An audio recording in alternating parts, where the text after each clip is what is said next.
안녕하세요. 오늘은 아메리카 인디언의 조상에 대해 알아보겠습니다. 아메리카 인디언들의 조상은 동아시아인이라고 합니다. 약 3만 년 전 바이카로 주변에 살던 소수의 사람들이 시베리아 동북쪽으로 이동을 합니다. 바이카로는 현재 러시아 영토 내에 있으며 몽골 위쪽에 위치합니다. 동북쪽으로 이동한 바이카로의 구석기인들은 2만 년 전에 베링기아를 넘었습니다. 베링기아 비아라이엔지아이란 아시아와 아메리카 대륙 사이 베링의 육지다리를 말합니다. 당시는 극심한 빙하기로 시베리아는 물론 지금의 뉴욕 북쪽 지역이 모두 두터운 얼음에 덮여 있었습니다. 빙하 때문에 바닷물도 줄어 해수면은 지금보다 100m 이상 낮았고 아시아의 시베리아와 북아메리카의 알래스카는 베링기아라고 하는 초원으로 연결돼 있었다고 합니다.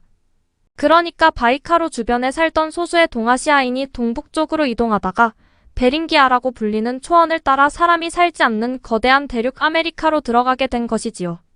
처음 그들이 도착한 곳은 얼음 덮인 지금의 알래스카와 캐나다였습니다. 일부 사람들은 캘리포니아 해안을 따라 남진을 했지요.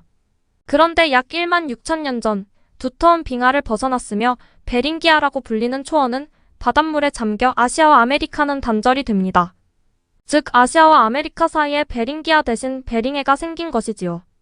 아메리카로 들어온 사람들은 두 갈래로 나누어져 북아메리카에 정착하거나 계속 남아메리카로 이동하여 그곳에 정착했습니다.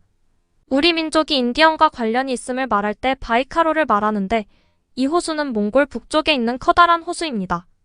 지구상에 있는 가장 오래되고 깊은 담수호로 세계의 민물창고라고 불리지요. 이곳에 살던 구석기인들은 동북쪽의 시베리아는 물론 우리 한반도에도 들어와 정착했다고 합니다.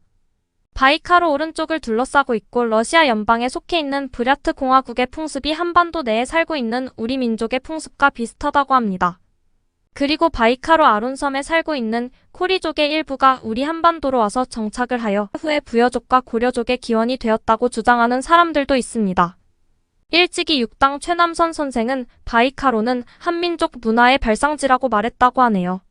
브랴트 공화국과 코리족의 샤머니즘은 우리 민족의 샤머니즘과 매우 흡사하다고 합니다.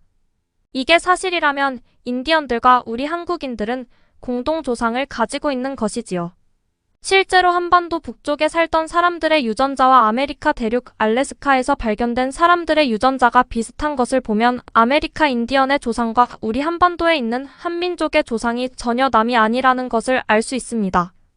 2003년 1만 1500년 전 어린이 화석이 알래스카에서 발견이 되어 유전자를 분석한 결과 한반도 북쪽에 살고 있는 동아시아인과 유전자가 비슷한 것으로 밝혀졌습니다. 이로써 동아시아에서 아메리카 대륙으로 인류의 이동이 있었다는 것이 분명한 사실로 입증이 되었습니다. 따라서 남태평양에 살던 사람들이 아메리카로 이주했다는 그동안의 가설은 설득력이 없어졌습니다. 과학적 근거가 전혀 없으니까요. 인디언 문화와 우리 고유 문화의 공통점을 보면 역시 종교로서 샤머니즘을 들 수 있습니다. 샤머니즘이란 샤먼을 믿는 신앙으로 샤먼은 신들린 사람이란 뜻이지요.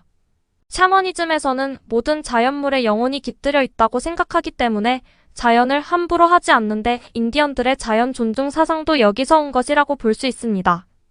우리나라 소설 김동리의 무녀도를 보면 무녀인 모아가 자연의 꽃, 새, 나무 등에 님자를 붙여서 부르는 것을 볼 수 있는데 이것 또한 우리나라 샤머니즘과 인디언 샤머니즘의 공통점을 보여주는 예라 할 수 있습니다. 또한 새를 신성시 여기는 것도 비슷합니다.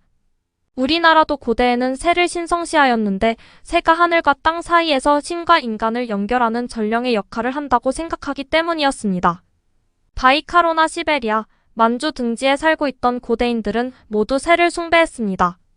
그래서 우리나라 고대 왕들의 탄생 신화를 보면 대부분 알에서 태어나지요. 왕은 곧 신과 대화할 수 있는 샤먼의 역할도 했기 때문입니다. 내 마음이 따뜻했던 날들이란 소설을 보면 인디언들은 주변에 있는 모든 새들에 대한 정보를 자세히 알고 있으며 대개 새들은 사람들에게 좋은 소식을 가져다주는 친근한 존재로 여깁니다.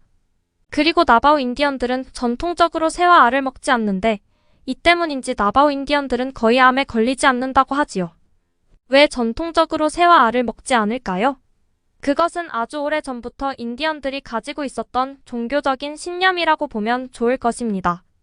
그리고 인디언 추장들의 머리 장식들을 보면 주로 새의 깃털을 이용합니다. 바로 추장들이 새처럼 하늘과 땅 사이에서 신과 인간을 연결해주는 전령의 역할을 하기 때문에 이런 장식을 하게 된 것입니다.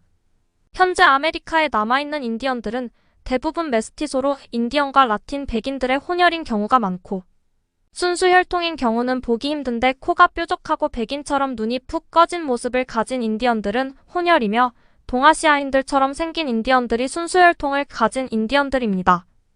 예전에 한 방송국에서 아마존의 눈물이라는 다큐멘터리를 방영했던 적이 있는데 아마존에 살고 있는 순수 혈통의 인디언들에 대한 내용이었습니다. 그들은 인간을 그대로 하나의 자연으로 보며 전혀 창피한 것을 모르고 자연스럽게 벌거숭이로 살고 있어 많은 시청자들을 놀라게 했었습니다. 아마존이라는 열대 기후가 만들어낸 하나의 문화겠지요. 아무튼 그들의 얼굴을 보면 우리와 매우 닮아 있음을 확인할 수 있습니다. 감사합니다.